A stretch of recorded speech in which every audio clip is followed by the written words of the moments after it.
Sí, profe. Bien, Hola, ¿cómo les profe. va? Sí. Sí, profe. Excelente, profe, se le escucha. Bueno, muy bien. Vamos a empezar entonces el tutorial de hoy, que consiste en ¿Pueden que grabar, porfa? aclaro que yo no voy a grabar porque no estoy por desarrollar un tema. Solamente estoy por responder las inquietudes que ustedes tienen. Así que yo no estoy por desarrollar enteramente una clase. Pero si alguien quiere de ustedes grabar, puede grabarlo, no hay inconveniente. Simplemente que yo no lo hago por ese motivo. Yo grabo las clases que desarrollo para subirlas después al Classroom. Profe, Sí, adelante. profe, este martes el parcial. Sí, les había subido recién, tenía compartida la imagen de todas las indicaciones del segundo examen parcial. Estuvo 20-25 minutos compartido. Sí, el examen efectivamente es el próximo martes, es a las 14 horas, es el martes 14 a las 14 horas, incluye desde la unidad 8, que comprende el tema de antiinflamatorios, hasta la unidad 14, que es el tema de drogas diuréticas, inclusive los dos, es decir, entra AINES y entra diuréticos. Obviamente que trataré de corregirles el examen lo antes posible. Espero que me dé el tiempo porque son muchos ustedes, para que el jueves 14, no, jueves 16, no tengo un almanaque acá, jueves 16, les desarrolle el tema de glucocorticoides, que ya es la unidad 15. El próximo martes es 21, que es feriado para ustedes, y el miércoles 22 a las 14 horas será el recuperatorio. Como ustedes pueden ver, no va a haber un tutorial antes del recuperatorio del segundo examen. Todas las preguntas que quieran hacerle lo pueden hacer ahora, pero no va a haber tutorial. Y como es el miércoles 22 el recuperatorio, y yo les había dicho que el segundo examen de farmacología es uno de los más importantes, porque primero que es la parte más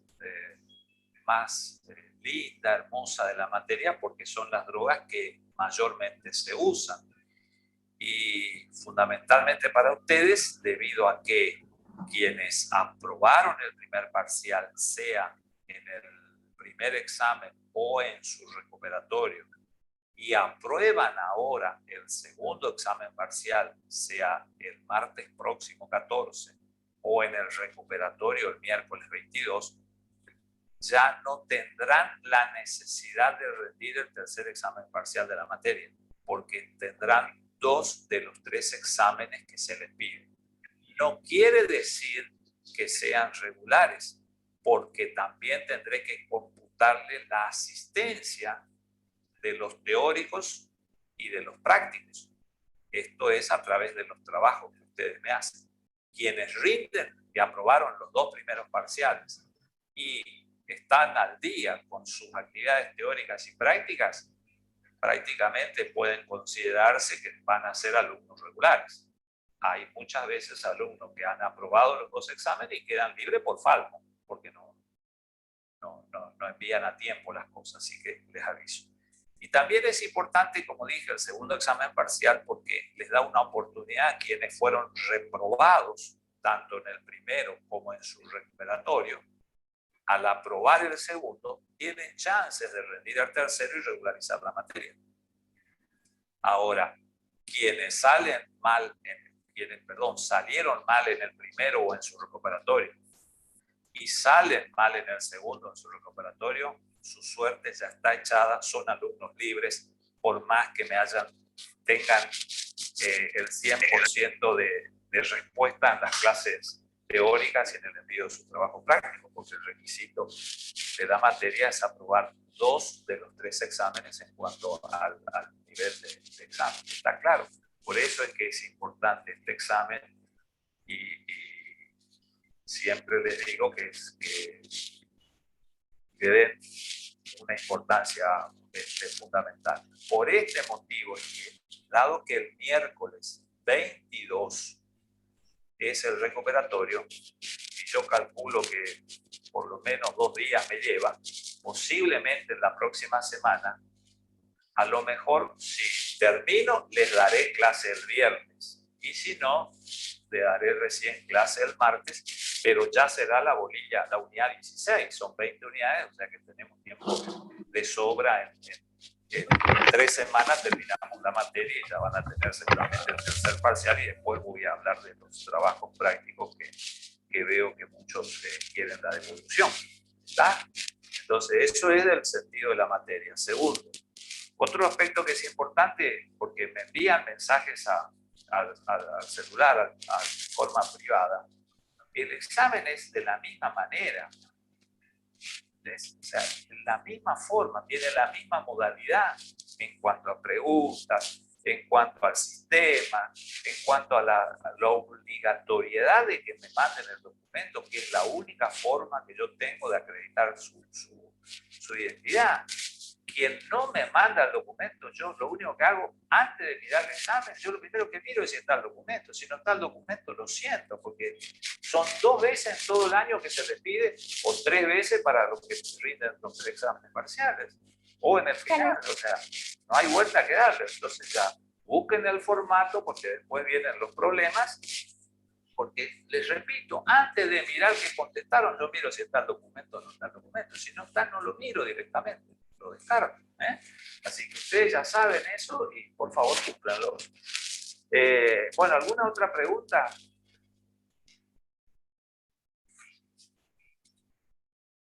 Hola. Hola. ¿Me escuchan? Profe. Bueno, Sí, profe. perfecto. ¿Alguna pregunta que me quieran hacer? ¿Cuántas preguntas y en cuánto tiempo nos dará? Es lo mismo que el primer examen. Son 25 preguntas, respuestas múltiples, 30 minutos de examen. Necesidad de aprobar 15 preguntas, que es lo mismo que decir 60 puntos en el examen o 6. Cada pregunta tiene un valor de 4 puntos.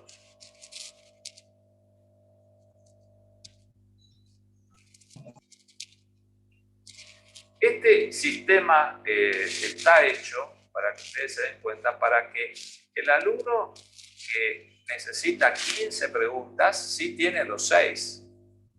Exactamente tiene el 6. Quien responde 16 preguntas tendrá 64. Entonces, a la hora de volcar en la planilla final, a veces por el sistema de la facultad, uno le pone 6 y al que contestó 17, que sería 68, 6,8, en vez de ponerle 6,8, pone directamente 7, cuando el sistema te permite que sean números redondos 6 o 7. Entonces, uno está seguro que realmente a medida que va subiendo la nota es cuando más cantidad de preguntas tenés. Pero el sistema, como les dije, es el mismo, no ha cambiado nada. Lo único que les voy a hacer, porque en el primero no corresponde, porque recién empiezan, en el segundo sí, es como si fueran casos clínicos.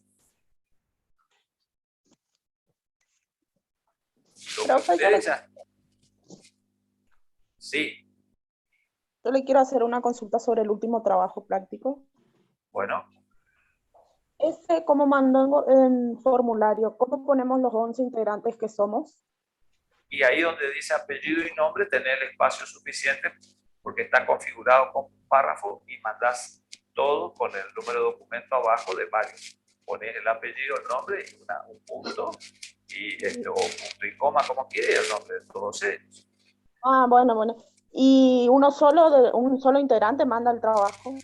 Claro, uno solo, porque el objetivo es que sea grupales, cuando más ustedes tienen que aprender a exponer, a hablar, porque si no después cuando llega el examen final no saben, entonces por lo menos se cuentan entre ustedes, uno mirará una cosa, el otro mirará, o en todo caso yo soy consciente, a lo mejor hace uno solo de todo el grupo y bueno, pero en el próximo trabajo hará otro de todo el grupo, no creo que haya un samaritano que haga solo todo, pero de que los hay, los puede haber, yo no me opongo a eso, ¿está? Nosotros, por ejemplo, somos 11, hay una sola que se encarga de subir los trabajos, pero todos trabajamos. Pero por supuesto, me parece muy bien, los felicito. Una cosa que me acuerdo que me hicieron un mensaje al privado en estos días pasados, es que me preguntaban sobre la palabra efecto y efecto farmacológico o algo así, era que les perdía un poco. La explicación es el siguiente. Cuando ustedes van a rendir, yo por lo general siempre les pongo la pregunta de tal manera que sea contundente la respuesta. O la sabes o no la sabes, pero no te genera duda. En cambio, en el trabajo práctico, para hacerlo precisamente práctico, yo te empleo otros términos, que sería lo que una persona te dice en una circunstancia normal. Por ejemplo, farmacodinamia. ¿Qué es farmacodinamia? La farmacodinamia es la rama de la farmacología que estudia el mecanismo de acción y o la acción farmacológica de una droga. Esto es qué efecto tiene en el organismo. Sí, pero yo no voy a decirle qué efecto en un examen. Te diré cuál es la farmacodinamia para que ustedes sepan que me tienen que decir el mecanismo de acción o realmente me tienen que decir cómo actúa la droga. Ahora, cuando vos te encontrás en tu práctica profesional con tu paciente, el paciente no te va a decir, explíqueme cómo es la farmacodinamia. Te va a decir, explíqueme cuál es, o por favor, me puede decir cuál es el efecto que me hace este medicamento acá. ¿Está? Entonces, una cosa es el trabajo práctico. No se hagan problemas. En el examen no hay problemas a dudas. Los términos son bien. O sea, me pedían que explique si se refería a el efecto a la farmacocinética. No, la farmacocinética es el paso de las drogas al organismo, ¿sí? Totalmente distinto a cuál es el mecanismo de acción y la acción farmacológica. Pero ninguna persona te va a decir, a ver, yo tomo enalapril, explíqueme a mí cuál es la farmacodinamia del enalapril. Lo más probable es que la persona común me va a decir a mí qué efecto tiene en mi organismo el enalapril, pero eso significa la farmacodinamia. De ninguna manera te va a decir el efecto para decirte cómo se absorbe, cómo se distribuye. Va a ser más simple y te va a decir cómo se absorbe, cómo se distribuye, cómo se metaboliza, cuánto me dura. Es como ¿cuál es la vida media? Eso es lo que uno le pregunta a ustedes. El paciente te va a decir a vos, ¿cuánto dura esto en el organismo? Eso significa que te está preguntando sobre la vida media. ¿Está? Esa era una pregunta que me había llegado al celular y que me pareció muy importante para explicarles ahora a ustedes, porque una cosa es el trabajo práctico, otra cosa es la pregunta del examen. Después había otras preguntas, y por favor no me acuerdo en este momento, a ver si alguien de los que está, de los 70 que están escuchando me ha mandado, por favor lo quiere hacer público, porque no me acuerdo de todas las preguntas, pero los aclaro acá.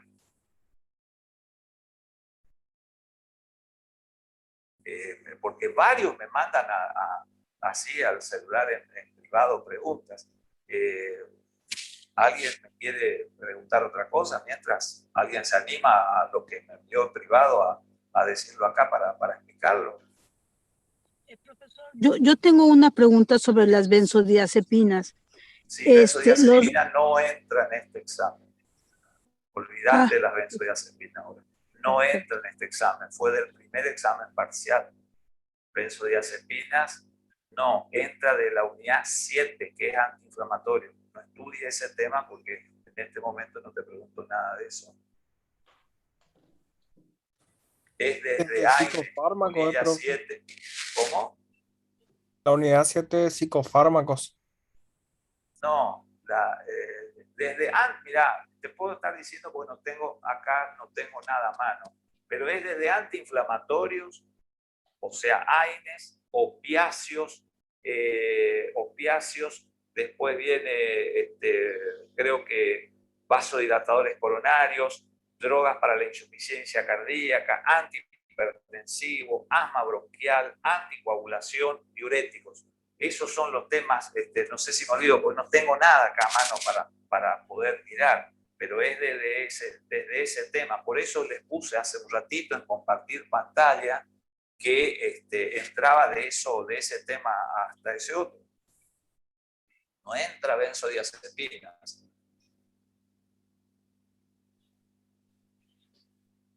Está, repito, antiinflamatorios.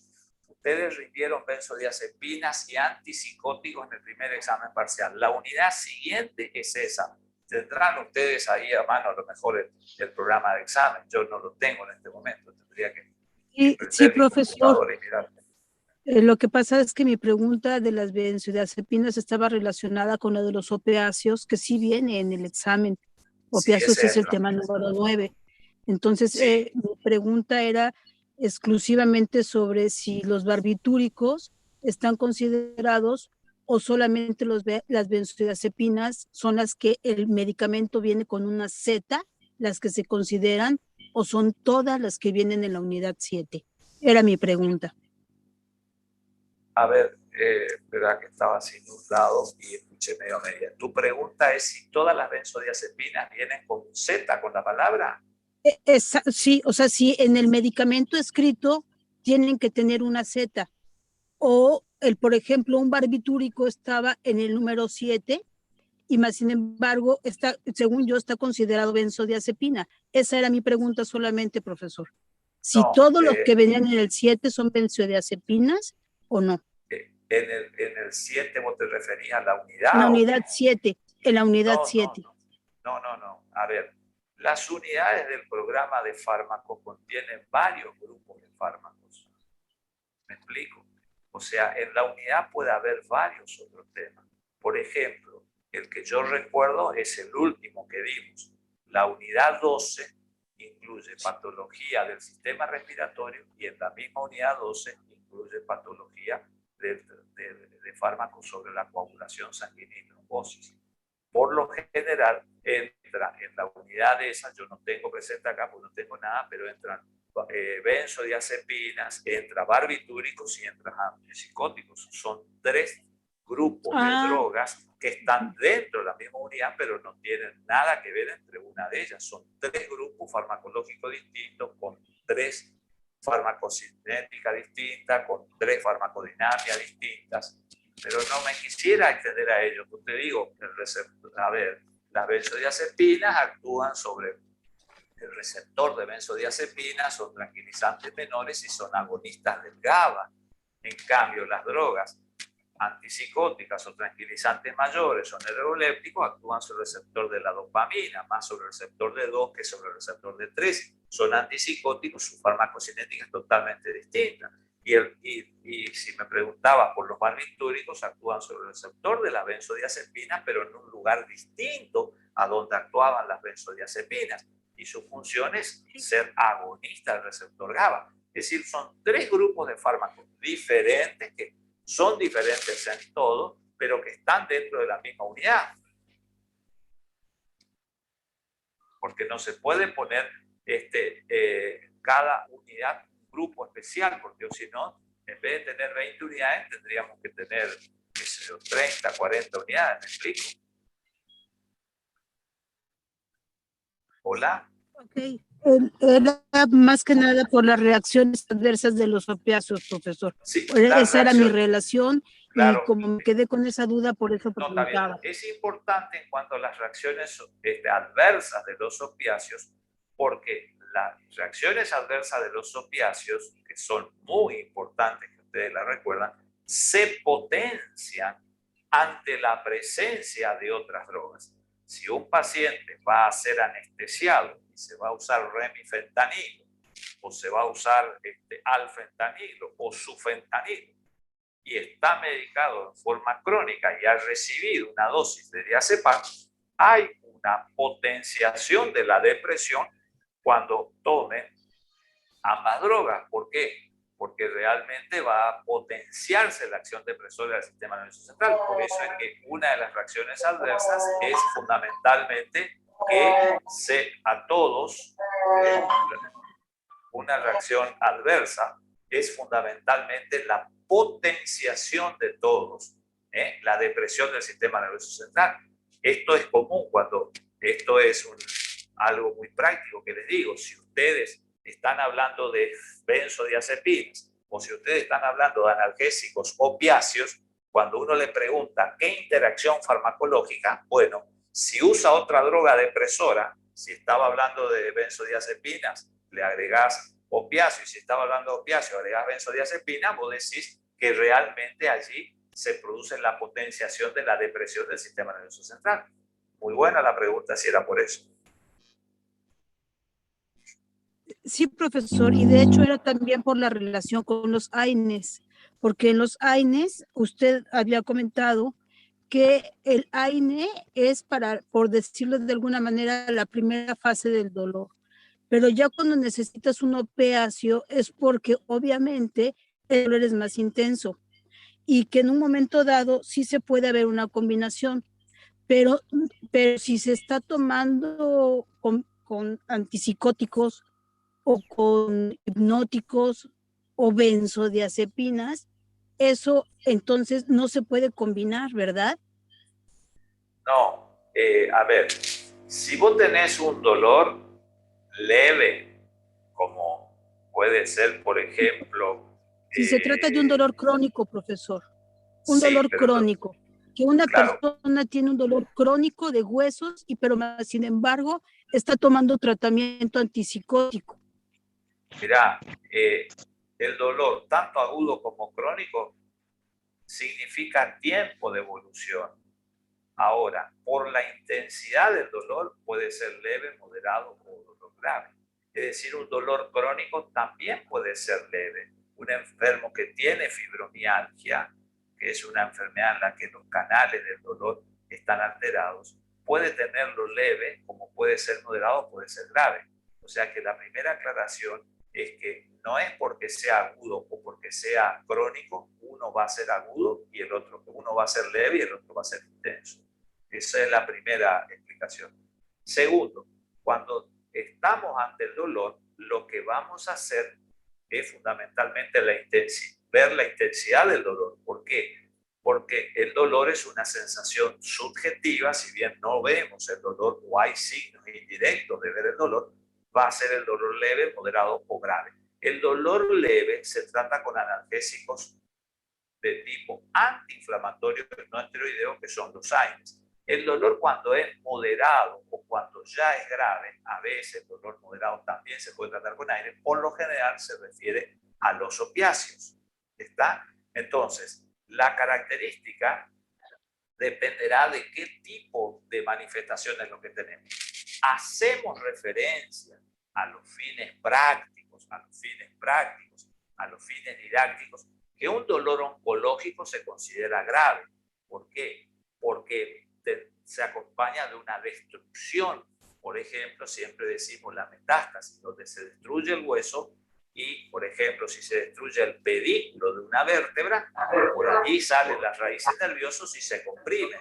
Entonces, ¿qué va a pasar? Va a pasar que va a tener un dolor sumamente muy intensos. Entonces, esa es la primera diferencia que nosotros tenemos que tener. Ahora bien, no siempre es así, porque a veces uno puede tener una enfermedad neoplásica y no ser tan intenso el dolor, y entonces puede usar un AINE más un opiáceo. ¿Qué opiáceo? Un opiáceo con débil acción analgésica. ¿Cuál es el opiáceo que tiene débil acción analgésica? La codeína, por ejemplo, que es el prototipo del fármaco que también tiene una acción antitusiva. Ahora bien, si el dolor oncológico era muy intenso y es de lo que consideramos graves, ahí sí realmente vamos a usar otras drogas, vamos a usar la morfina, vamos a usar la buprenorfina, la nalbufina, todas las drogas que ya se administran incluso por vía endovenosa, meperidina, o directamente el goteo de anestésico, como se suele hacer, poner una o dos ampollas en un suero y se pasa en forma lenta para tener el efecto analgésico. Ahora bien, si hay otras drogas que se superponen, hay que ver qué tipo de interacción en función a qué tipo de drogas. Por lo general, siempre va a tender a deprimir el sistema nervioso central, el caso del alcohol, el caso de otras drogas. Ahora, la combinación sí se da perfectamente y se va a dar en algunos casos que son moderados, porque en el comercio existe, por ejemplo, la asociación, como les decía en la clase, de diclofenac más codeína. Las dos vienen juntas en la misma presentación y eso se suele dar en ciertos dolores moderados. Pero esto depende de la patología fundamentalmente que se trata.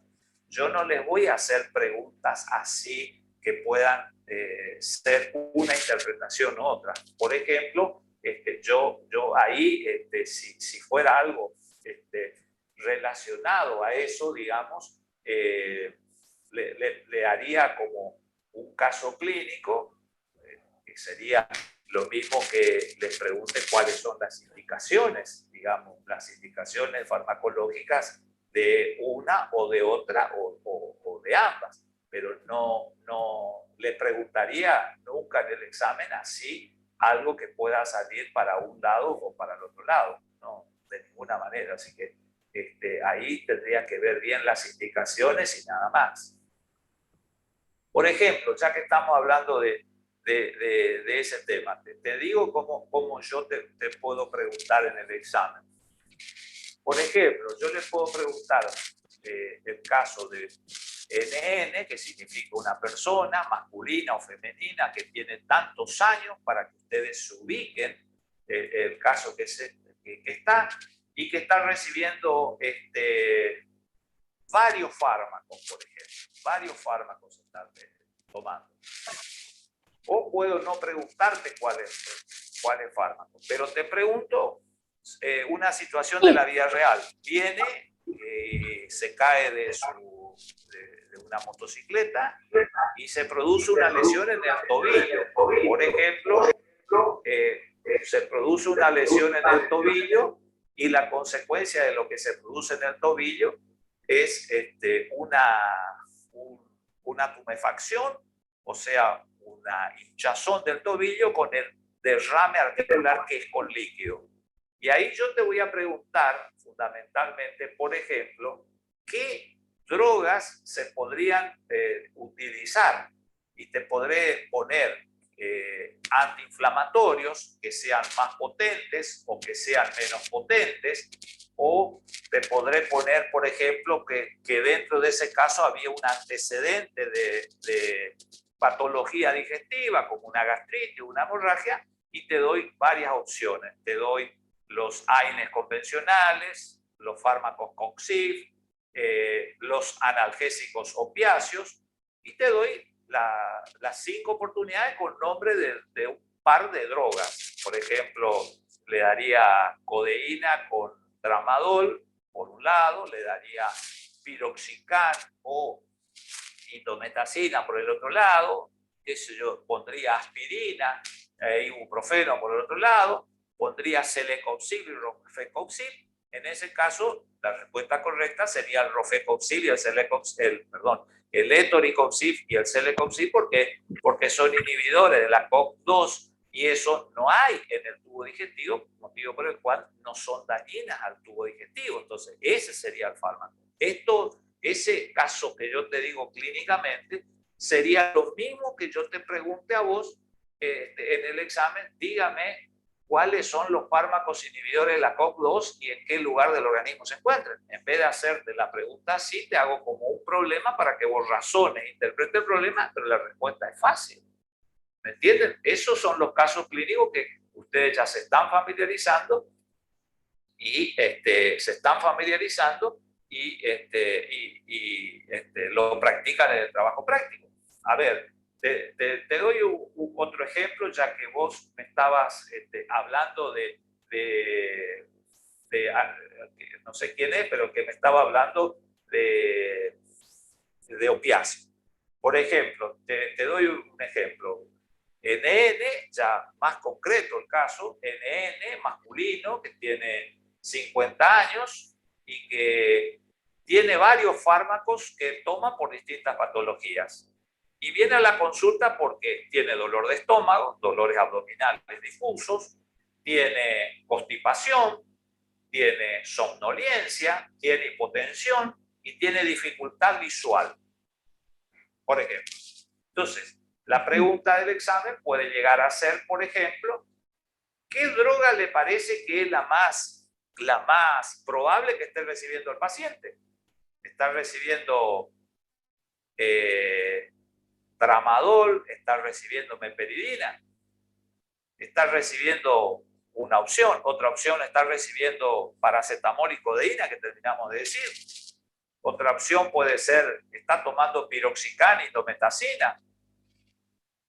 ¿Todas son correctas, todas las drogas, o ninguna es correcta? Así les voy a preguntar. Entonces, ahí, por ejemplo, repasamos que el paracetamol y la codeína producen esos efectos que mencionamos, y es poco probable.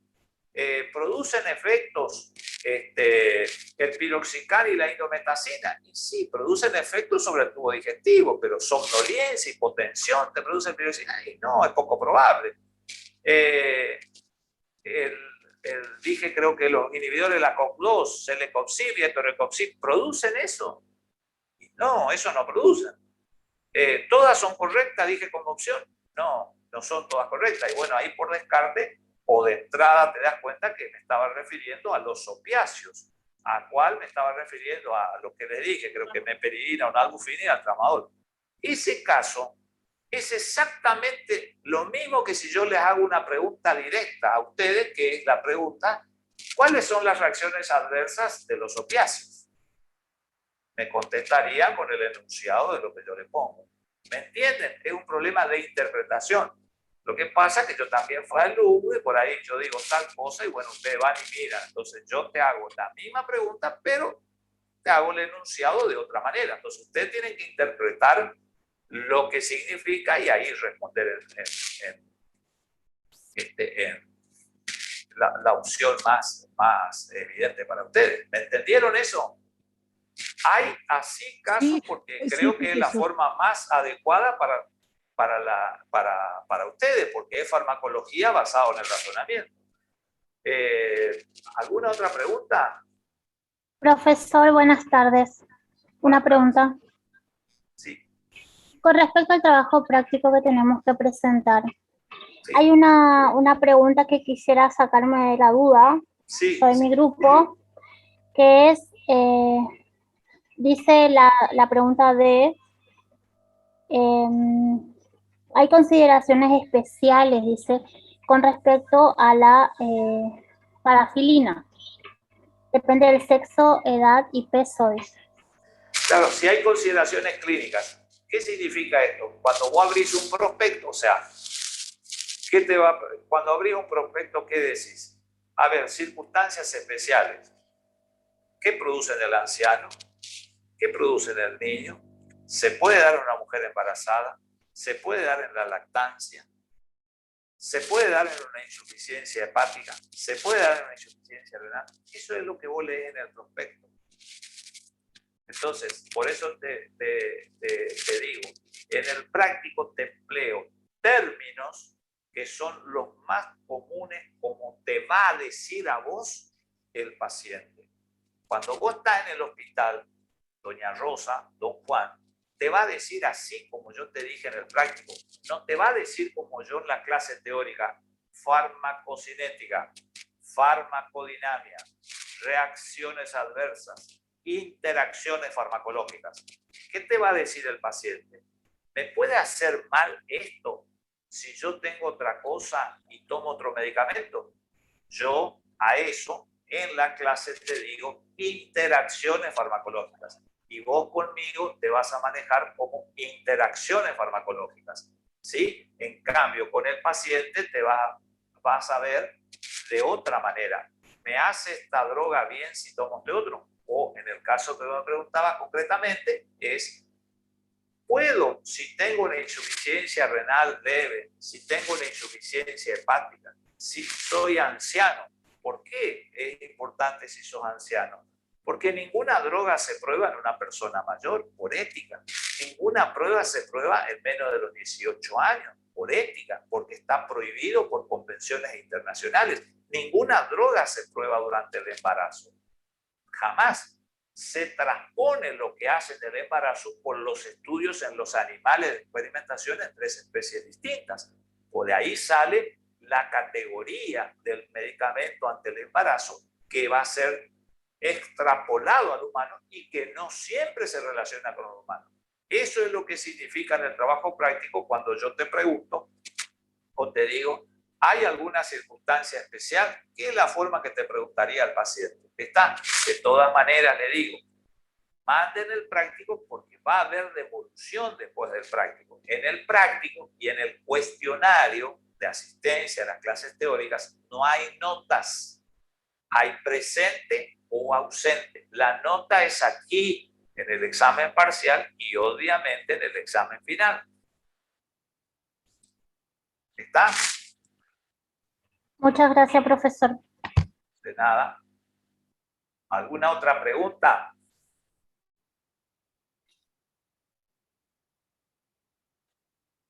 Por ejemplo, a ver, la última clase que vimos, que debe ser la más fresca de todos. ¿Me siguen hasta ahí? Sí, sí, profesor. ¿Cuál fue la última Profesor, clase que vimos? Sí. Sí, fue diuréticos. Una pregunta antes de Diuréticos. llegar a diuréticos, profesor. Sí. Cuando se habla de antihipertensivos, ¿siempre uno se tiene que ir en el orden, como usted nos lo dio, en forma de empezar No, de ninguna manera. O sea, a ver, ¿cómo se va a elegir un antihipertensivo? Eso es terapéutica.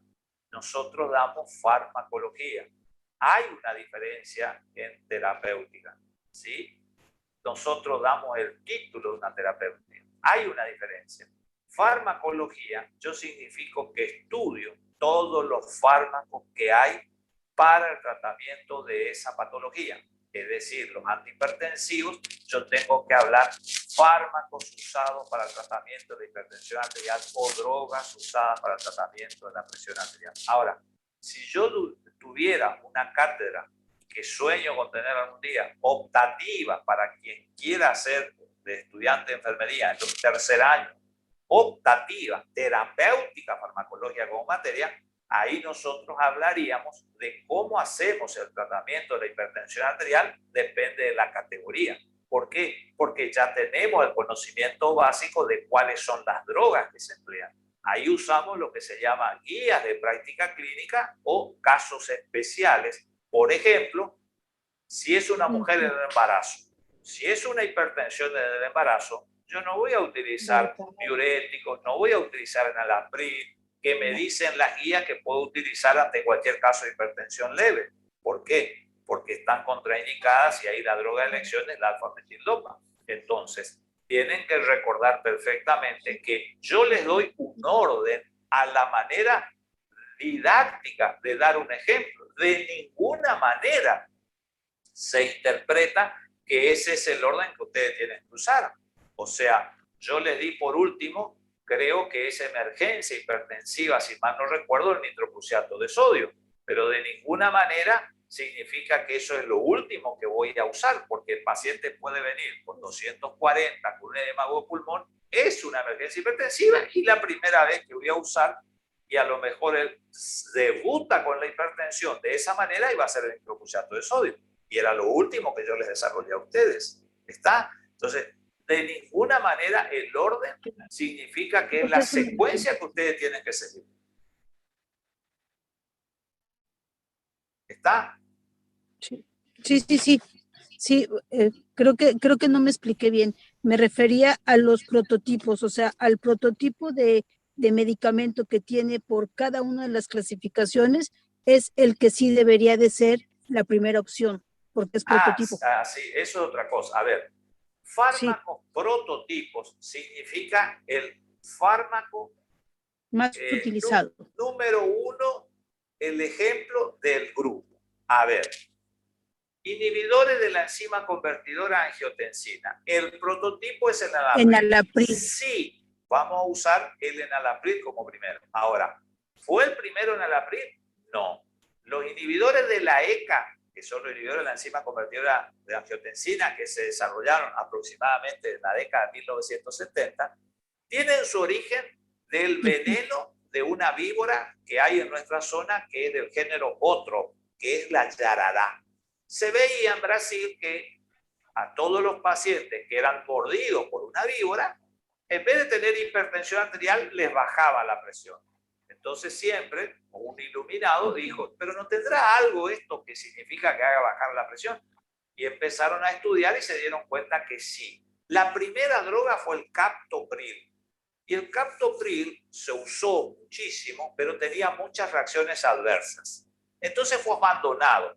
Pero ¿qué hizo la industria? Del captopril sacó el enalapril. Y el enalapril fue exitoso. Y pasó a ser el primer fármaco. Entonces, el enalapril. Después se volvió sobre el captopril y se vio que si se bajaban las dosis del captopril tenía el mismo efecto beneficioso que el enalapril. ¿Está? Entonces, la importancia que tiene el fármaco prototipo es el fármaco pionero, por decir así, del grupo. En este caso no fue el número 1, pero sí fue el número 1 en cuanto al más utilizado. ¿Qué pasó? Después, cada laboratorio, la industria farmacéutica, cada laboratorio trata de sacar su propio fármaco. Eso se llama el Me Too. En inglés quiere decir yo también. Entonces, uno saca el enalapril, el otro sacó el lisinopril, el otro el captopril, el otro el perindolapril, el otro, qué sé yo, el ramipril, el otro, bueno, cualquiera de los que son del grupo. Ahora, ¿se usan eso o no se usa el enalapril? Sería tu pregunta. Y la respuesta es la siguiente. Dependiendo del caso clínico. Siempre va a depender del caso clínico. A ver, si el paciente va a empezar y yo usaría enalapril. Pero, ¿cuál es el problema del enalapril? Que si el enalapril tiene vida media corta, necesito darlo como mínimo 2 veces por día. Ahora, si yo le voy dando 2 veces al día, ¿sí?, al paciente, y el paciente se olvida la medicación o no quiere tomar, o me dice, doctor, ¿no hay una pastillita que tome uno solo? Y ahí utilizaría el ramipril, que tiene 18 o 24 horas. ¿Me explico? Entonces, depende cuando vos estás tratando, Exacto. hago enalapril o hago ramipril, de lo que también el paciente me dice, porque la decisión es del médico, pero también es del paciente. ¿Me entendés? Ahora, el prototipo del grupo, sin lugar a duda, es el enalapril. Como de los ARA será el losartán, como el de los inhibidores de los canales de calcio, era la nifedipina, hoy será el diltiazem, el verapamilo, o la amlodipina, si querés, que es el que más se usa. ¿Entendés? O sea, una cosa, yo les doy a ustedes fármacos que se usan en el tratamiento pero no terapéutica. Terapéutica significa cómo tengo que tratar en determinadas circunstancias. En el caso del asma sería lo mismo. Claro. Ok, profesor, gracias. Sí, no, de nada. Perfecto. A ver, otra pregunta. Profe, en cuanto a broncodilatadores, el uso de la adrenalina, ¿para qué casos está indicado? Y si se puede combinar con agonista beta 2 también. Sí, perfecto. Muy bien. La adrenalina. Muy bien. ¿Cuándo se puede usar la adrenalina?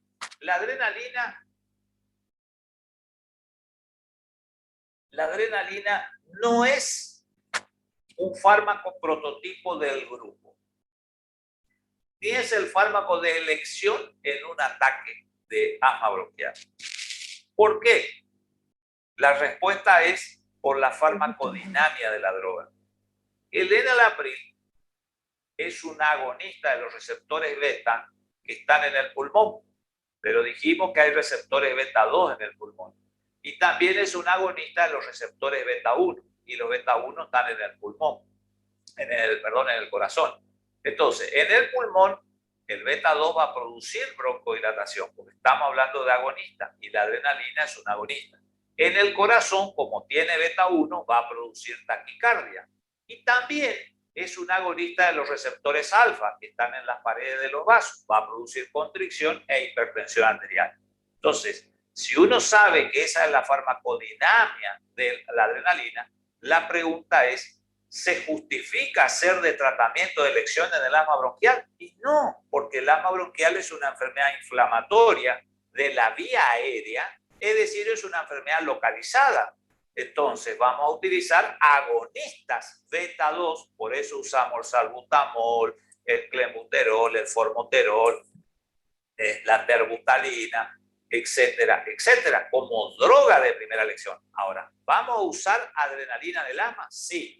Cuando el paciente no responde a las otras medidas o el paciente está entrando en insuficiencia respiratoria, está en shock, ¿sí? Con una obstrucción, usamos adrenalina por vía subcutánea, o si el paciente tenemos la desgracia de que está en paro, se puede utilizar la adrenalina directamente en forma intracardíaca. Si se pone en el esternón, se dirige hacia el ventrículo derecho y se instila directamente ahí. Yo he visto, pero no están los libros, y he usado en una sola oportunidad, porque me había visto ya de antaño en el hospital, que incluso se rompe la ampolla de adrenalina y cuando el paciente está intubado, como es 1 mililitro la adrenalina, se lo tira dentro del tubo endotraqueal que con el respirador para que se absorba, digamos. No están los libros, jamás encontré. Una vez usé por la desesperación que tenía hace muchísimos años y la adrenalina se usa o por vía subcutánea o por vía endovenosa. Estas son excepcionales.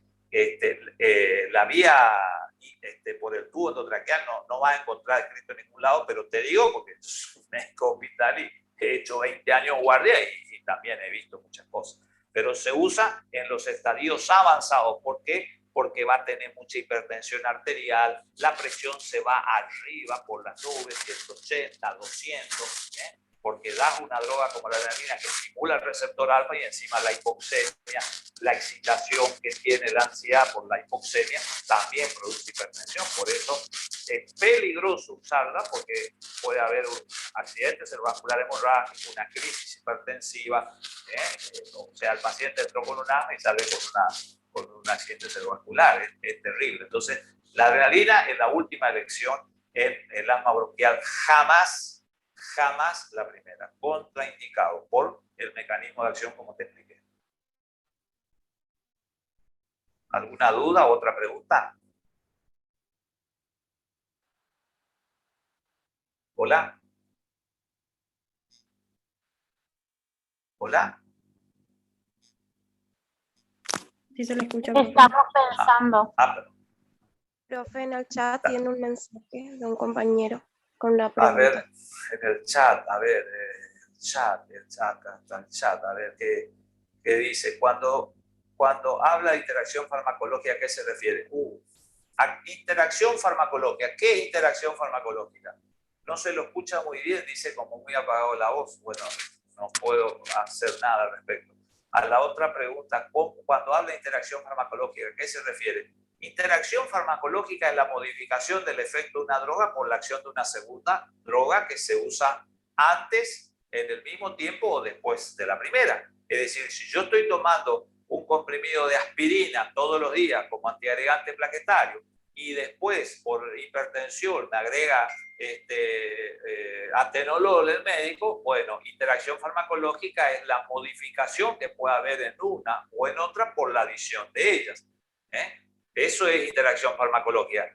Al mismo tiempo o antes o después. Se sobreentiende que es antes e inmediatamente.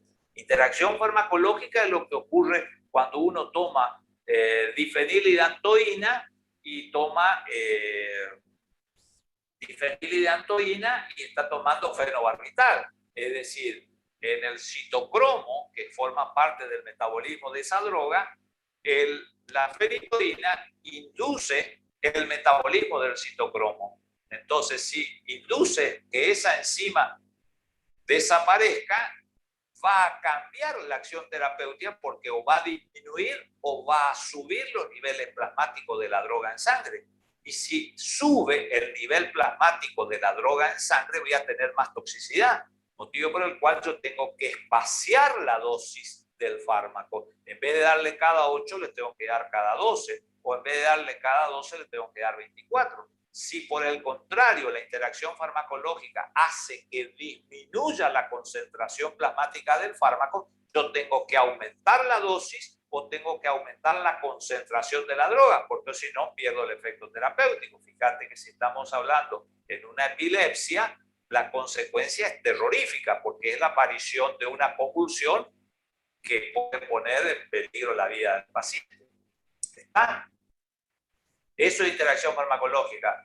Después, ¿cuál es cuando una persona entra a una crisis asmática por primera vez, ¿es posible que le aplique la vena por vía endovenosa? No, salvo que esté en insuficiencia respiratoria y se esté por morir, entonces ahí sí utilizaría, porque les terminé de decir que actúa sobre los receptores beta 1 que están en el corazón, que sería lo bueno no hacerlo, y por los efectos alfa. ¿Cuál sería la vida media del espioltorrestimán? Bueno, ese es tarea para ustedes. ¿Qué tiene el espioltorrestimán?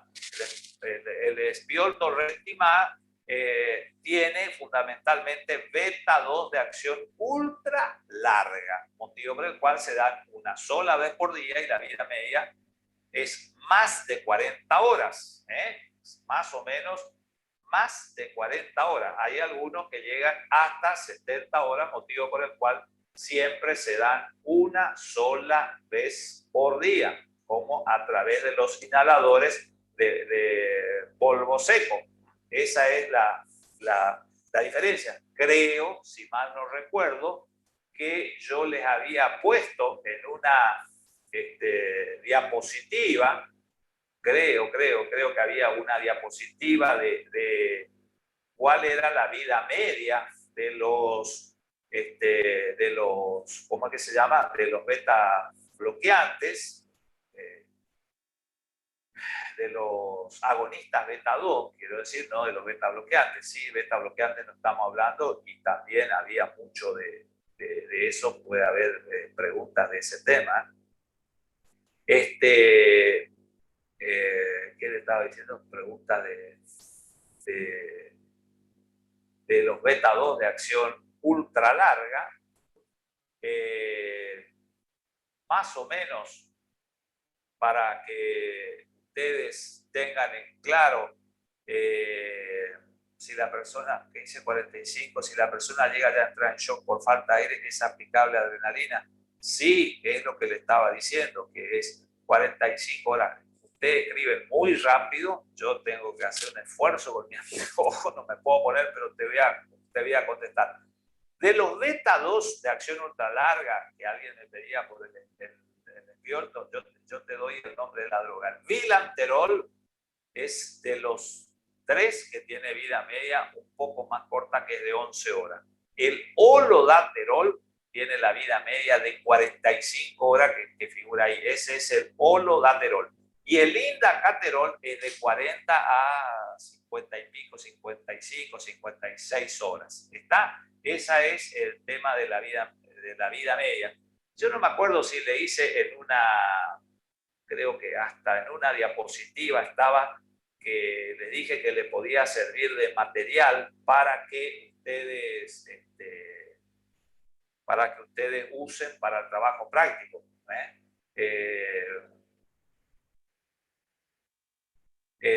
Holodaterol, tiotropio, todo eso, que es lo que se usa habitualmente allí. ¿Qué más? A ver, cierro esto. ¿Alguna otra pregunta? Profesor, yo tengo otra pregunta con respecto al EPOC. Cuando se trata de una crisis, la primera opción en el EPOC vendrían siendo los broncodilatadores anticolinérgicos, o sea, el hipatropio y el tiotropio, y esos como primera opción en una crisis, ¿verdad? Y para un mantenimiento vendrían siendo los que acaba usted de mencionar antes, que vendrían siendo los agonistas del beta-bloqueante. Sí y no, ¿no? A ver, sí y no, una pequeña aclaración ahí. Crisis es algo agudo. Crisis es algo agudo. El mantenimiento es crónico. En el EPOC, para el mantenimiento, la diferencia que hay con el asma es que usas drogas de vida media larga. Entonces, como el enfermo hoy el paciente hoy tiene esa oportunidad, te digo que yo soy muy teórico en eso, pero yo soy consciente que por el costo no son muchos los pacientes que están con esto. Hay medicamentos de 9.000 pesos cada 30 días, no cualquiera lo puede recibir. Entonces el paciente está con inhalaciones de polvo seco de cualquiera de estas drogas agonistas de beta de vida media muy larga.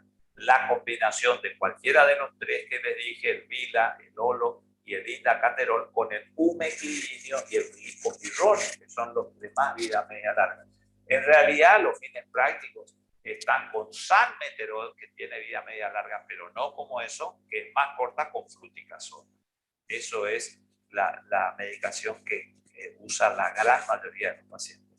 No crea que yo les doy para que ustedes sepan que existen, porque si van a un centro a trabajar de enfermedades respiratorias o a otro lugar donde haya un poder adquisitivo, se van a encontrar con esas drogas y ustedes no van a saber qué, van a decir, pero el profesor a mí ni me nombró en la clase. Ahora, en realidad, te digo, bajamos el costo a 3.000 pesos, 2.700, 2.900 y es salmeterol con fluticasona o mometasona o budesonide, pero no son todos los que tienen las otras drogas. Yo les di para llamarle la atención a ustedes y mostrarle el precio del medicamento, pero no es que usan todo el mundo. ¿Está? ¿Alguna otra pregunta?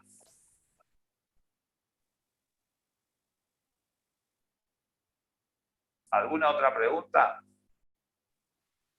En el examen. Sigue teniendo preguntas en el chat. A ver, espera, chat, ¿dónde está el chat? ¿Cómo se llama? A ver, la persona entra en shock por falta de aire, ¿cómo se llama la interacción que sea, por ejemplo, aspirina con warfarina? Ah, perfecto. Ahí está una muy buena pregunta. ¿Qué interacción farmacológica hay entre la aspirina y la warfarina? ¿Cuál es la interacción? Pregunta un compañero. Buenísima la pregunta. A ver, las interacciones farmacológicas pueden ser de dos tipos, o interacción farmacocinética o una interacción farmacodinámica. Interacción farmacocinética es cuando las drogas tienen un problema a nivel de la absorción, a nivel de la distribución, a nivel del metabolismo, a nivel de la eliminación de una droga. Eso estudiamos en las primeras clases de farmacología y están en mis videos que han estado en Facebook. Así que eso, conéctense con la gente que tienen y repásenlo, que eso estaba perfectamente ahí. Te doy un ejemplo y después te contesto exclusivamente aspirina y warfarina.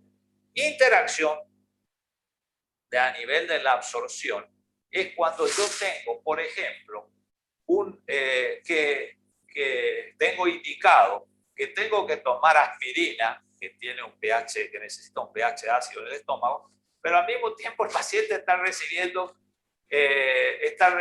jarabe de supralfato, está recibiendo ranitidina o está recibiendo omeprazol, que modifican el pH del estómago. Entonces, a ver, si yo necesito que la aspirina tenga un pH ácido para absorberse y yo estoy tomando otra droga que me eleva el pH, la interacción farmacológica de tipo farmacocinética, ¿qué va a hacer? Va a hacer que la aspirina no se absorba, por motivo por el cual hace de cuenta que no estoy tomando o estoy tomando una dosis muy menor. Otra interacción farmacocinética a nivel de la distribución de las drogas. Sabemos que las drogas se unen a la albúmina. Si yo tengo una droga que se une el 99% a la albúmina, como el caso de la warfarina o el cenocomarol, que tiene un porcentaje 98-99%, y tomo un antibiótico que se une en un 60% a la albúmina, ¿qué va a pasar? La warfarina va a quedar unida a la albúmina y el antibiótico no se va a unir a la albúmina, motivo por el cual el antibiótico va a quedar como fracción libre en el plasma, va a subir los niveles y me va a dar más toxicidad. Eso es una interacción de tipo farmacocinética por la distribución. Y lo que yo les hablé a ustedes del citocromo es el del metabolismo, porque el citocromo que es una enzima que tenemos en el sistema reticuloendotelial que actúa en el metabolismo de las drogas. Entonces, si yo tengo una inducción enzimática, inducción quiere decir de que destruyo a mi citocromo. Si yo destruyo a mi citocromo, ¿qué va a pasar con el nivel sanguíneo de la sangre? Va a producirse una elevación. Si yo tengo una droga que me produzca que produzca una disminución, si yo tengo una droga que me produzca una inhibición, quiere decir que no metaboliza a esa enzima que es el citocromo, si esa enzima obviamente que va a alterar los valores y voy a tener valores más altos. Entonces, lo que vos tenés que saber es que los citocromos producen inducción o inhibición enzimática en otras drogas. Y así podemos ver con un ejemplo de secreción tubular con el probenecid y con el probenecid y con alguna droga a nivel renal, que es una interacción muy rara. Ahora, las interacciones pueden ser farmacodinámicas y una alteración farmacodinámica es la potenciación de la acción farmacológica. La aspirina con la warfarina tienen interacciones farmacodinámicas de acción farmacológica y la interacción consiste en una potenciación del sangrado. Aumenta el riesgo de sangrado y por supuesto que las hemorragias. Entonces es una interacción de tipo farmacodinámica. Recuerden esos dos tipos. Yo no les pregunto tan fino a ustedes, pero es muy buena la pregunta. Aspirina con warfarina es una interacción farmacodinámica de acción. ¿Está? ¿Qué otra cosa, qué otra pregunta hay? A ver, te doy un ejemplo si te interesa, un ejemplo de cómo te puedo llegar a hacer una pregunta. A ver, se me ocurre en este momento. Hay una pregunta. ¿Hay interacción farmacológica, como dijo en su TP de diuréticos, con los aminoglucósidos? ¿Sí? Y la furosemida, ambas son ototóxicas, combinándola, es decir, tomaba los aminoglucósidos con la infección que tenía y luego el diurético de asa por la insuficiencia renal. Por la interacción de ambas drogas se produce un efecto ototóxico. Perfecto. Y de ahí la disminución auditiva. ¿Así sería la interacción farmacológica? Perfecto. Las drogas, furosemida, por ejemplo, produce una modificación de la concentración de sodio en la endolinfa. ¿Se acuerdan del oído? Tenemos un oído externo, un oído medio y un oído interno. En el oído interno, ¿sí? El oído medio empieza con la membrana del tímpano, ¿sí? Hasta los huesecillos. Y los huesecillos, los conductos semicirculares, adentro tenemos un líquido que se llama endolinfa. Esa alteración que produce la furosemida, que cambia los iones de sodio, ¿sí? Y de agua, la relación que tiene, daña a las células a la endolinfa. Entonces actúa sobre las células cocleares, que son donde está el centro auditivo, y por eso produce una hipoacusia, que es la disminución de la agudeza auditiva, o la sordera, que sería lo que se llama anacusia cuando uno está realmente sordo. Esto ocurría, yo veía mucho cuando usábamos furosemida en los pacientes renales para tratar de hacerle eliminar, y se usaban dosis altas de furosemida. Hoy, como sabemos, no usamos más. Era común darle furosemida en dosis alta cuando no había diálisis, y después de una semana vos te ibas a hablar con el enfermo y no te respondía. Bueno, no te respondía porque obviamente que tenía una hipoacusia por la acción de los aminoglucósidos más la furosemida, en el caso de tener infección.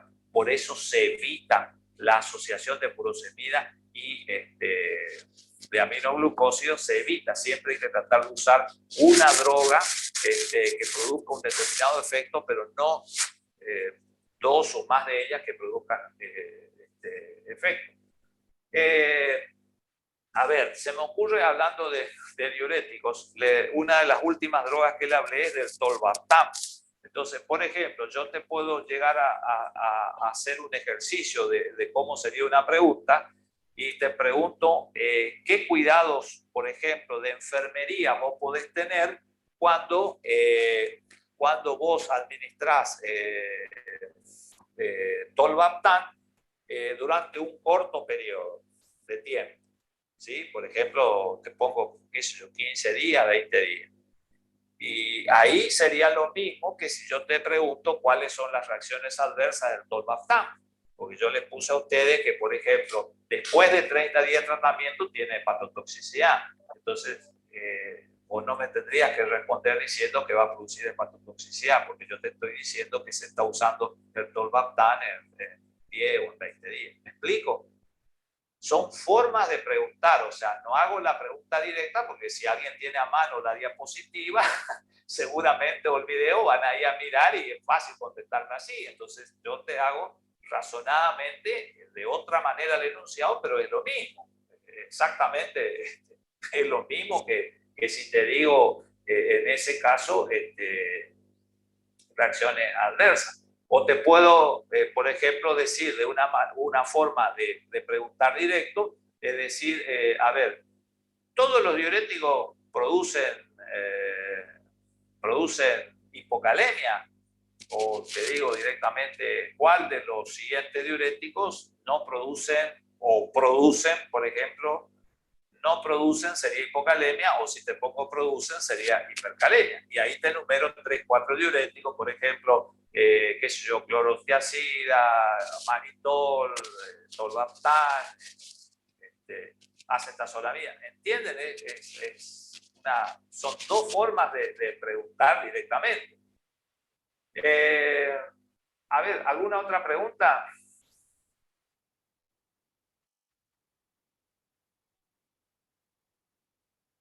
Hola. Hola. ¿Qué pasa?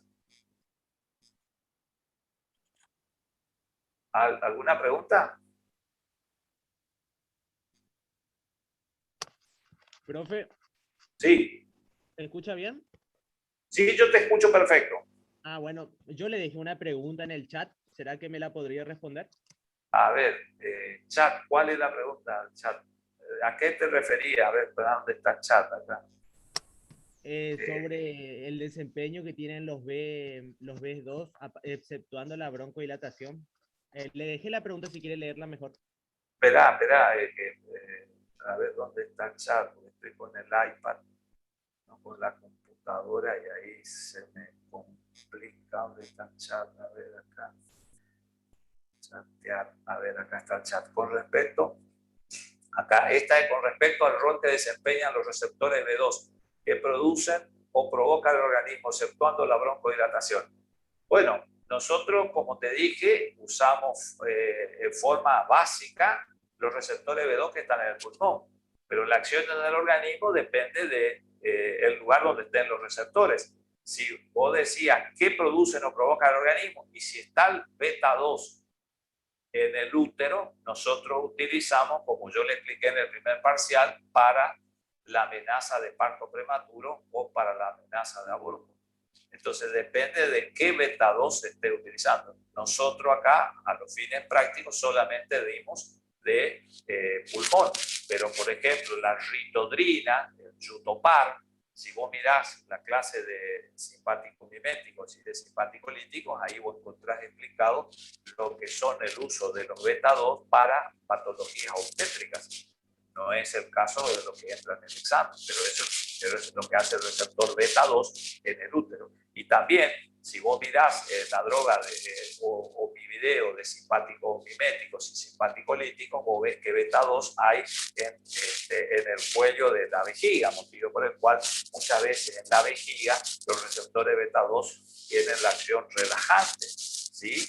Y nosotros necesitamos de otro receptor para que nuestra vejiga se vacíe. Así que ahí también hay receptores beta 2, pero no es el caso que a nosotros nos interesa para este parcial. Pero todo eso yo se lo expliqué, dónde están beta 2 en otras partes del cuerpo y lo que producen en el primer examen, en el tema que entraba en el primer examen. ¿Está? Gracias, profe. No, por favor. Te doy, por ejemplo, te doy un caso y alguien voluntariamente, que yo ni veo la cara de ustedes, ni sé quién es, pero es a los fines de ayudarles, les doy un ejemplo. Por ejemplo, NN tiene 60 años y tiene un infarto de miocardio. Y yo te pregunto, ¿cuál de los fármacos que yo te voy a nombrar es el más efectivo en el tratamiento? Por ejemplo, te doy una opción que es aspirina, otra opción que es heparina. Recordamos que la aspirina es un antiagregante, la heparina es un anticoagulante. Nitroglicerina sería otra opción, que significa que tiene una acción vasodilatadora. Atenolol o propanolol, que son beta-bloqueantes. Y por último, como quinta opción, te pongo activador del plasminógeno tisular, el TPA, el alteplase. ¿Qué me responden ustedes? O sea, yo te adelanto que los 5 que te nombré forman parte del tratamiento del infarto bronquial. Los 5 se utilizan. Ahora, ¿cuál es el más efectivo de todos en el tratamiento de esta enfermedad? ¿Alguien que arriesgue una idea de todas las drogas? ¿La aspirina? No. No, Porque la aspirina es un antiagregante.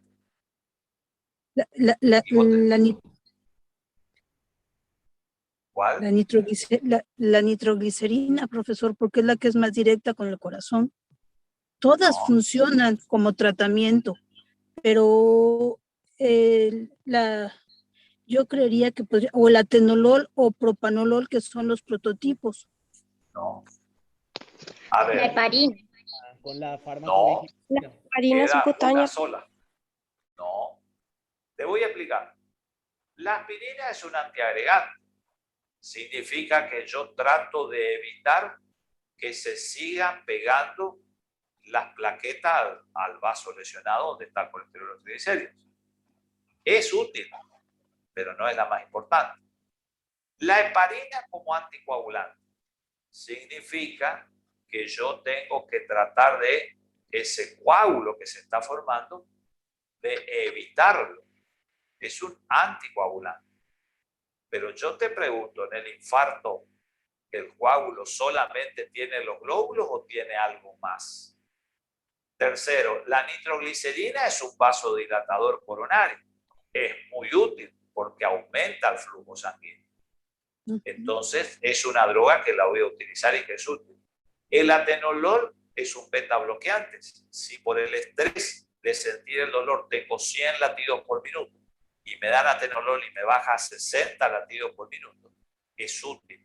Pero la droga que ha cambiado el tratamiento del infarto es el activador de plasminógeno tisular o el fibrinolítico o la streptokinasa, porque esa rompe la malla de fibrina que era la red donde estaban todos los otros glóbulos que tapa el vaso, y lo que ha cambiado la evolución de la enfermedad. O sea, el infarto antes del año 80 tenía 10% de mortalidad. Después de los fibrinolíticos era el 4,7%, es decir, se bajó a la mitad. Por eso es que en la clase le decía que cuando se hizo el ensayo clínico para ver la eficacia de la streptokinasa en el infarto, los investigadores que iban viendo provisoriamente los resultados consideraron que era una falta ética grave seguir con el tratamiento convencional sin establecer la administración de las drogas. Por eso duró menos de lo que estaba programado en el estudio de la droga, porque revolucionó el tratamiento. Hoy en día, mediante el uso de estas drogas, la mortalidad está al 3, menos, no llega al 4%, con todos los conocimientos que uno tiene y todas las medidas nuevas. Entonces, todas son drogas útiles, pero la más importante de todo, la más efectiva, es el fibrinolítico, que recuerden que rompe las fibras, la malla de fibrina. ¿Se usa dónde? En una embolia de pulmón, se usa en un accidente cerebrovascular isquémico. Lo que pasa es que tienen un costo, 300,000 pesos. Es lo que le iba, es justamente lo que le iba a comentar, profe. Usted nos comenta que son tan costosas que no se convierten realmente en la primera elección, porque no hay mucha disponibilidad del medicamento, o sea, es muy caro. En los hospitales hay streptokinasa, que es de la familia la de primera generación. Eso hay hoy en día porque se considera una falta ética grave. En cualquier sanatorio te ponen, no tener las de última generación, pero la streptokinasa desde el año 80 cambió. Nosotros en el central, en las épocas más pobres, teníamos streptokinasa. O sea, Okay. se te provee siempre. De todas maneras, yo siempre te pregunto por el concepto farmacológico, que es importante. Entonces, esa es una pregunta. Otra pregunta, hablando de anticoagulantes, yo te puedo preguntar, por ejemplo, ¿qué fármacos se administran por vía oral? Y te nombro varios fármacos. Por ejemplo, ¿la heparina se administra por vía oral? No, nunca. Nunca. Siempre Entonces, si vos encontrás que yo en una pregunta te pongo heparina, ya automáticamente no la pones. Si yo te digo warfarina o acenocumarol, ¿se dan por vía oral? Sí. Sí, creo que sí. Entonces, esa sería correcta. Si yo te digo apsicimab o tirofiban, que les di como antiagregantes plaquetarios, ¿esos se dan por vía oral? Lean mis clases, miren las clases. Esas no se dan por vía oral porque vienen en ampolla por vía parenteral. Entonces, no se utilizaría. ¿Me entendés? Y el rivaroxaban, ¿por dónde se da que es un nuevo anticoagulante?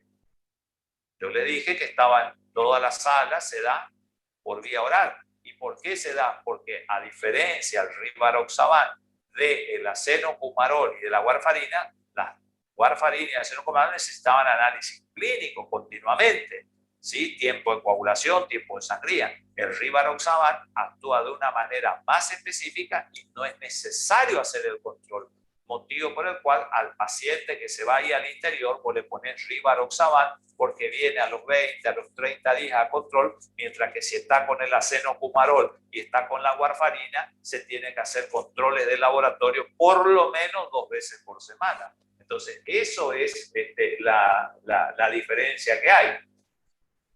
Por ejemplo, es importante que ustedes sepan la vida media de los antihipertensivos. Eso yo les voy a preguntar. Seguramente va a haber preguntas de la vida media de los antihipertensivos. ¿Cuánto dura un enalapril? ¿Cuánto dura, dice el paciente? ¿No? Yo te digo vida media. ¿Cuánto es la vida media de un diurético? ¿Cuánto es la vida media de un antagonista del calcio, la rodipina? De los inhibidores de la angiotensina 2. Eso siempre suele ser pregunta de examen porque es fundamental. Esas son drogas muy utilizadas y lo que va a permitir fundamentalmente es que uno dé una adecuada posología. Posología era la rama de la farmacología que hablaba del intervalo de la dosis, de cuántos miligramos y de cada cuánto en unidad de tiempo que habitualmente es la hora. Entonces, eso es importante y estudien antihipertensivos porque es sumamente frecuente. Por ejemplo, a ver, losartán es el prototipo de qué droga, de qué grupo. Losartán, alguien que diga, alguien, cualquiera. Losartán, ¿qué produce el losartán? ¿El prototipo de qué grupo? De los opiáceos, profesor. No, opiáceos no. No es loratadina, perdón. No, losartán. A ver, ahí escribe alguien, no sé qué dice, antagonista de los receptores de la angiotensina 2. Perfecto, exacto. Muy bien, antagonista. Yo prefiero que hable, porque a mí me tengo que llevar a tocar la pantalla, mirar. Bueno, a ver, es un antagonista de los receptores de la angiotensina 2. Yo te puedo preguntar, a ver, que me conteste así oralmente, no hay problema. El losartán bloquea... ¿qué receptor de la angiotensina 2? ¿El receptor 1 o el receptor 2?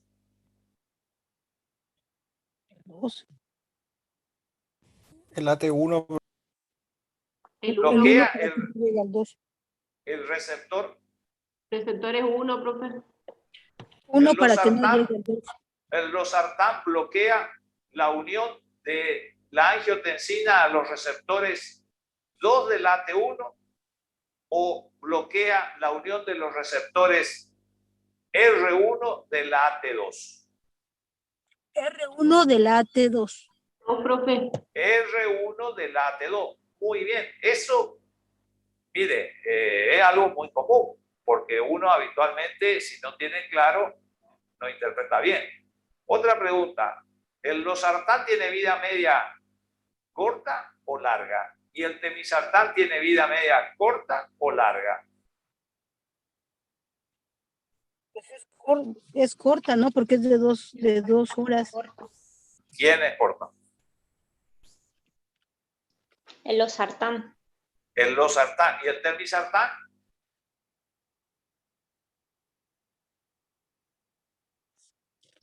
Larga. Larga, muy bien. Eso es fundamental. ¿Por qué? ¿Por qué es fundamental? Porque es una droga muy utilizada. Entonces, si vos tenés tu familiar que toma losartán solo o enalapril solo para la hipertensión y toma un comprimido, o losartán 50 o enalapril 10, ¿qué le tenés que decir? Si te controlás la presión, en todos los controles está normal, mira, tomá 5 de enalapril y 5 de enalapril. Porque si tomás a la mañana, 8, 12 horas va a estar cubierto, pero las 12 horas restantes no vas a estar cubierto por la acción de la droga, pues tiene vida media corta. Y el losartán, si era de 50, ¿qué le va a decir? Bueno, mira, vamos a dividir la pastilla. Por lo general hay una sola presentación que se parte, la mayor parte de las otras no se puede dividir el comprimido, pues no viene granulado. Entonces le dirá, bueno, mira, vamos a usar otro antihipertensivo, ¿me entiendes? Pero no está bien que use solo una de ellas cada 24 horas. En cambio, si vos necesitas darle un comprimido solo por día y podés usar telmisartán de 40 o telmisartán de 80 que tiene una vida media 18 a 24 horas. Esa es la importancia de saber la vida media. ¿Está? Entonces, ¿es importante que sepan eso? Sí, porque lo de la angiotensina, ¿por qué la angiotensina 2? No es de la angiotensina 1. La angiotensina 1 no es una sustancia vasoconstrictora. La que es vasoconstrictora es la angiotensina 2. ¿Está claro? Entonces, la respuesta siempre es el receptor 1 de la angiotensina 2, porque es el que produce la vasoconstricción. El receptor 2 de la angiotensina 2 produce vasodilatación, por eso no se tiene que bloquear. Por eso, muy bien, como ustedes dijeron, la respuesta correcta es bloquear el receptor 1 de la angiotensina 2. ¿Está? Bueno, ¿alguna otra pregunta que me quieran hacer? Vamos a ir terminando, porque son creo que las 1:30. Por ejemplo, estudien las reacciones adversas a los antihipertensivos. Estudiar las reacciones adversas de los inhibidores de la ECA, porque enalapril, perindolapril, idolapril, ramipril, fosinopril se usan impresionantemente. Entonces, no podés dejar de saber las reacciones adversas al enalapril, la tos, el edema angioneurótico, que es la hinchazón del labio, la hinchazón de lengua, la tos, la hipotensión que produce. Entonces, eso no podés dejar de recordar. Las reacciones adversas a los antagonistas del calcio, de la amlodipina, la que produce más edema de miembros inferiores. Los cuidados de enfermería para la administración de las drogas de emergencia, del salbutamol, de la nitroglicerina, de toda eso tenés que tenerlo siempre en mente. No hablamos, y no me preguntaron, de drogas inotrópicas positivas. Recuerden allí a la digoxina, que siempre, por lo general, hay preguntas de la digoxina. Recuerden estudiar diltiazem, que es un inotrópico negativo. La digoxina es un inotrópico positivo. El diltiazem, vayan a mirar fundamentalmente diltiazem, porque es muy importante, es muy usado, un inotrópico negativo.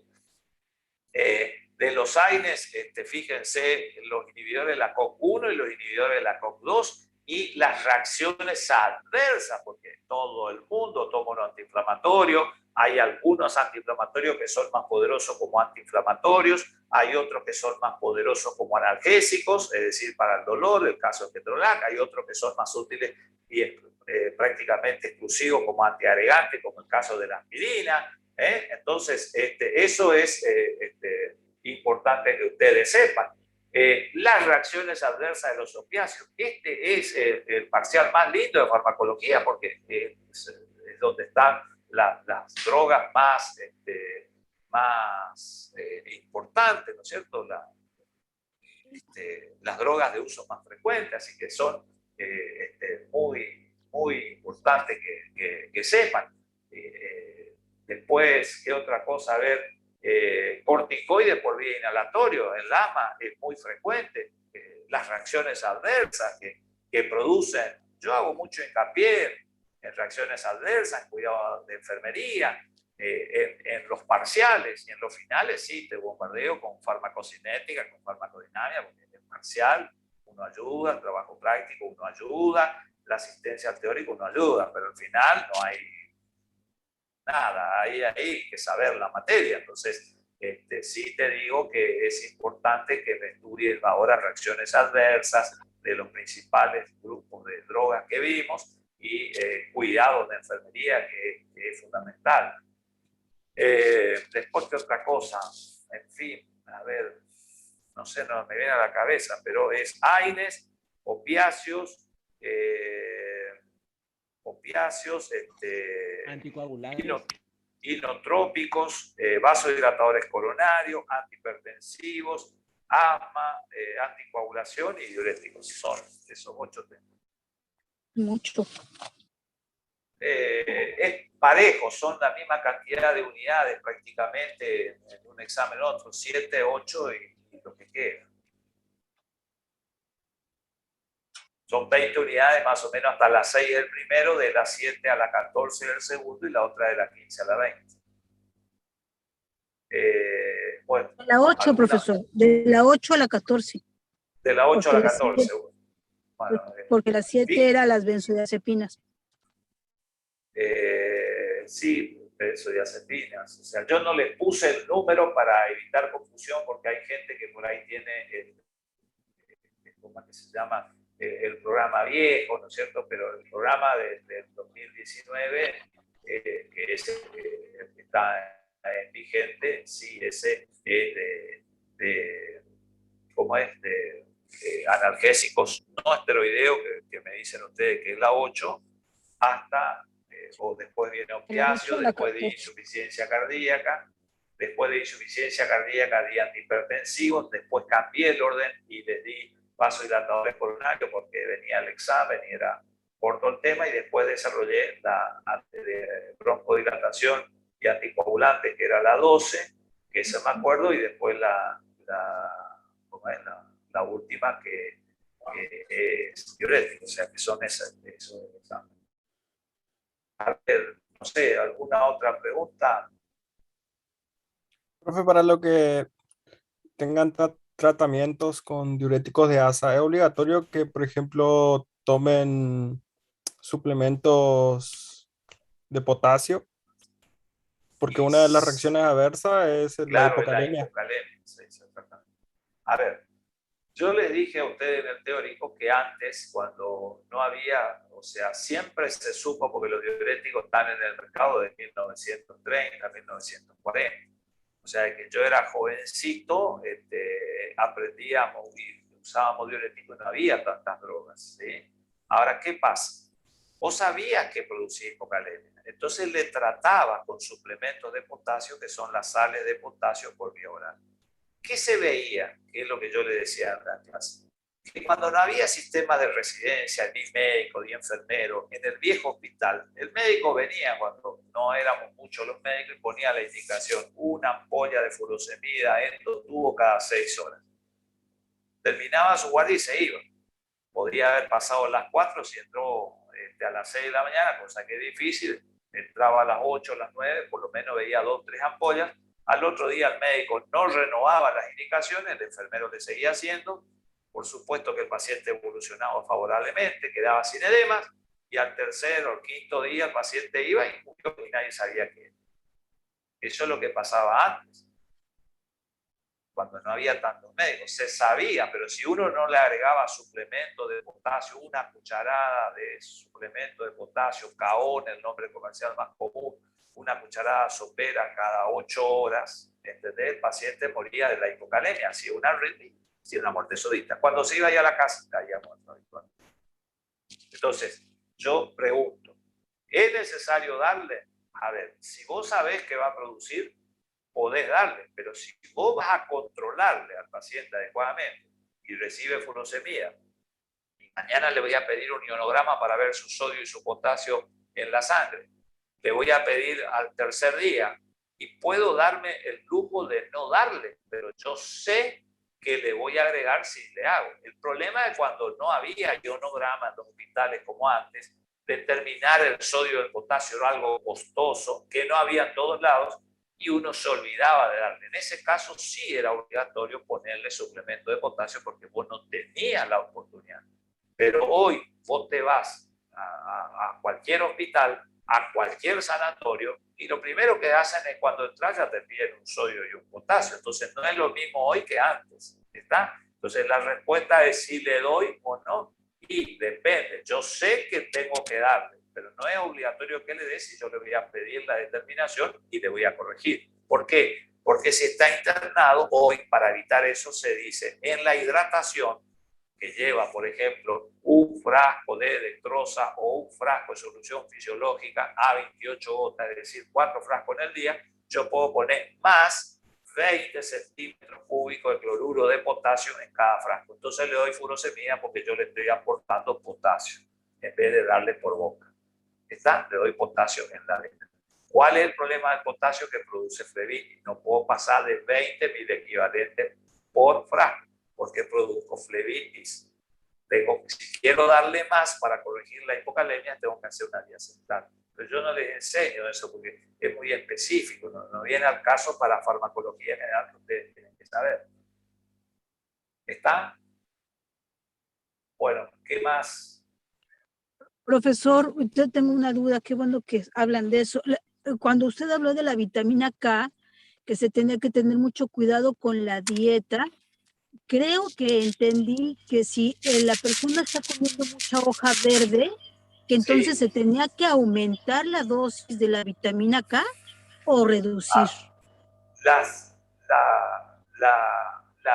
Como es la importancia que tiene fundamentalmente el tema de la vitamina K con lo que es la anticoagulación, está en el tema de que todo lo que son verduras, todo lo que es verde, tiene vitamina K, motivo por el cual altera el tiempo de coagulación de los anticoagulantes, o sea, el que tenía trombosis venosa profunda, está con acenocomarol, está con warfarina, como ellas inhiben la síntesis de vitamina K y la vitamina K hay en exceso en los verdes, entonces hay interacción farmacológica y es causa del fracaso en la anticoagulación, motivo por el cual a quien toma warfarina, quien toma acenocomarol y cambia la dieta,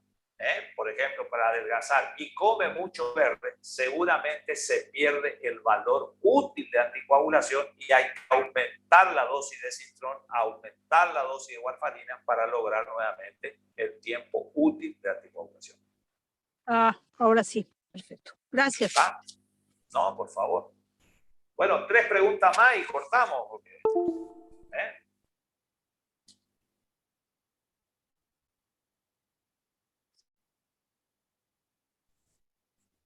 Tres preguntas más y cortamos. A ver, ¿no hay preguntas? ¿Me escuchan? Sí, no. Bueno, ¿se escucha bien? Sí, se lo escucha, profe. A ver, por ejemplo, a ver, ¿qué se me ocurre? Mira, algo importante. Por ejemplo, ¿cuál es la vida media de la nitroglicerina cuando se usa por vía endovenosa? Muy rápida, creo. Exactamente, muy Era rápida. muy rápida. Sí, por eso se usa para una emergencia coronaria. Claro, bueno, ¿cuánto? ¿1 hora? ¿1 minuto? No, inmediata. Debe de ser inmediata porque reactiva el corazón. Si es inmediata, ¿cuánto es? Al minuto, 2 minutos. 7 minutos. Al minuto, muy bien. La nitroglicérina por vía endovenosa tiene un inicio de acción, estaba en una diapositiva de 1 minuto, y una duración de acción prácticamente instantánea de 15 minutos. Por eso es que se deja en conteo continuo. Entonces, eso es algo que usted tiene que saber porque eso permite salvar la vida. Dinitrato de isosorbide, ¿por dónde se administra? ¿Por vía oral o por vía parenteral? Ese sí no me acuerdo. Sublingual. Vía oral o por vía sublingual. Se puede hacerle poner debajo de la lengua y se puede hacerle tragar al paciente. ¿Está? De diuréticos, a ver, por ejemplo, la furosemida se puede utilizar en los pacientes que tengan hipertensión arterial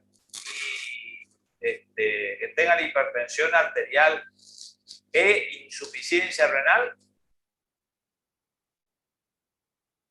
¿O las tiazidas son las que se usan en quienes tienen hipertensión e insuficiencia renal? Hay uno de los dos grupos que está contraindicado en insuficiencia renal y uno de las dos es lo que está indicado en la hipertensión y la insuficiencia renal.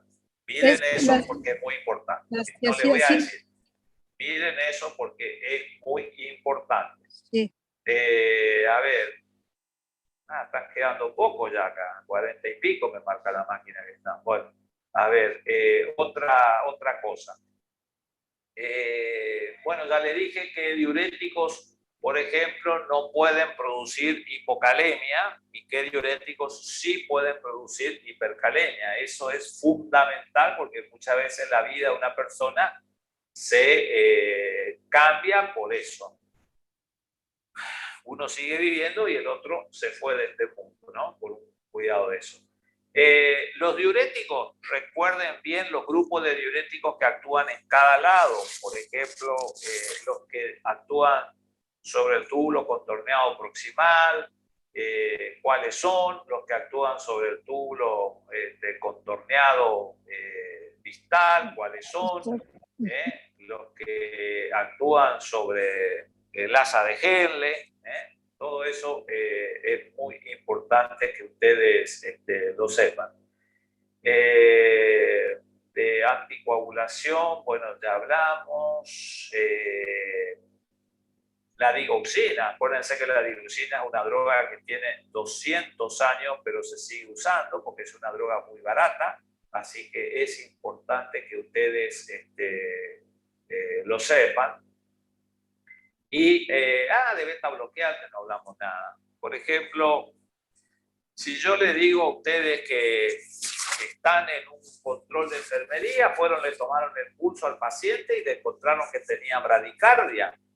Bradicardia, disminución de los latidos. Y en el monitor que le habían puesto, en el monitoreo tiene bloqueo auriculoventricular. Entonces, ¿qué drogas son capaces de producir esas dos cosas como una reacción adversa? Por ejemplo, les pregunto, ¿el losartán podría producir eso? ¿La nitrendipina podría producir eso? ¿El alfa-metildopa produciría eso? ¿O el atenolol podría producir eso?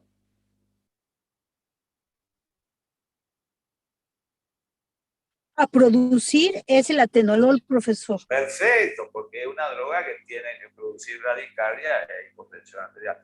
Bueno, así van a ser el sistema es el mismo, no hay cambios, las reglas siguen siendo exactamente las mismas y lo único que espero es que la gran mayoría apruebe, así ya regularizan la materia y quienes no, bueno, nos veremos el miércoles 23 de septiembre y espero para antes de septiembre, tal como les prometí, que ustedes sepan ya quiénes son regulares y quienes estén libres y también sepan quienes tienen la oportunidad de, al haber aprobado o el segundo o el recomendatorio del segundo, de aprobar el tercero para ser regulares. Por eso me va a llevar unos días la corrección de esto porque se juegan un destino muy importante en la totalidad de los 200 y pico alumnos que son. ¿Está? Había un alumno que me escribió, no sé si estará escuchando o no, apellido Traghetti, que le vuelvo a decir que hasta el día de hoy la facultad en ningún momento me avisó que es alumno que está en condiciones de rendir. No sé si estará escuchando o no. Si no, si alguien lo conoce, por favor avísenle, porque se viene el martes el segundo examen y nadie me ha avisado que tiene. Es una pena porque no quiero asegurar, pero hasta estamos en la unidad 14 y bueno, la facultad yo no manejo, eso es la facultad la que me pasa y entiendo su desesperación, a mí también me toca, pero yo no puedo hacer mucho si la facultad a mí no me dice que está en condiciones de rendir. Sé porque me mandaba los trabajos, algunos creo que los últimos entraron fuera de término, pero mandaba los trabajos, pero si yo no los tengo en la lista, como les dije, yo no tengo la capacidad de agregar o sacar ningún alumno. Yo simplemente me limito a poner la nota de quienes a mí me pasan que están en condiciones. Así que avísenle si lo conocen a ese compañero de usted que pase por la facultad, a ver, porque si no estamos en el horno y perderá la regularidad. Bueno, ¿alguna última cosa o damos por finalizado esto? ¿Alguna otra pregunta? Estudien lo de los anticoagulantes, a grandes rasgos el mecanismo de acción.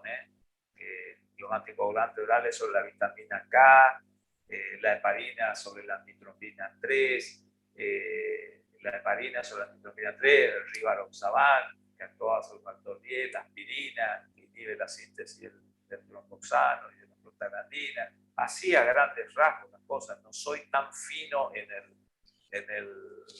los exámenes parciales. Sí, el nivel es mucho mayor en el final de la materia, obviamente, que es el final de la materia, pero acá uno es más elástico. Y mándenme los trabajos prácticos en fecha. No me manden después, las reglas del juego son claras. Y alguien me había dicho por qué. Sí, había recibido una comunicación de alguien que me había dicho por qué cambié los trabajos prácticos si yo había dicho que les daba de 15 a 21 días.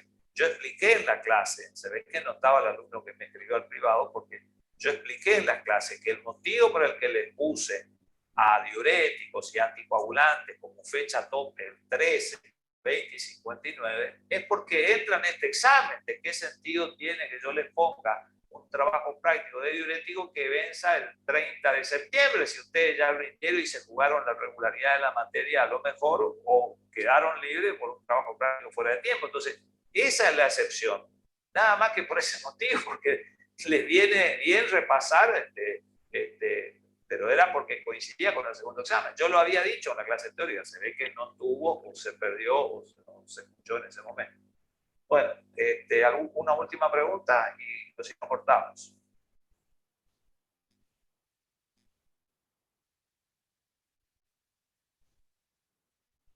¿Alguna pregunta? Hola. Creo que eso lo vamos a profe. Bueno, listo, entonces nos vemos el martes a las 14. Documento de identidad, reglas claras. No me ponen el documento, no miro el examen, ya saben. Chao. Entonces, Gracias. por favor, eso. Gracias, profesor. Y cumplan. Y bueno, creo que la gran mayoría va a aprobar. Está, listo. Gracias. Nos vemos a las 12 de la hora. 14 horas el martes. Chao, chao. Hasta luego, profesor. Chao, hasta luego.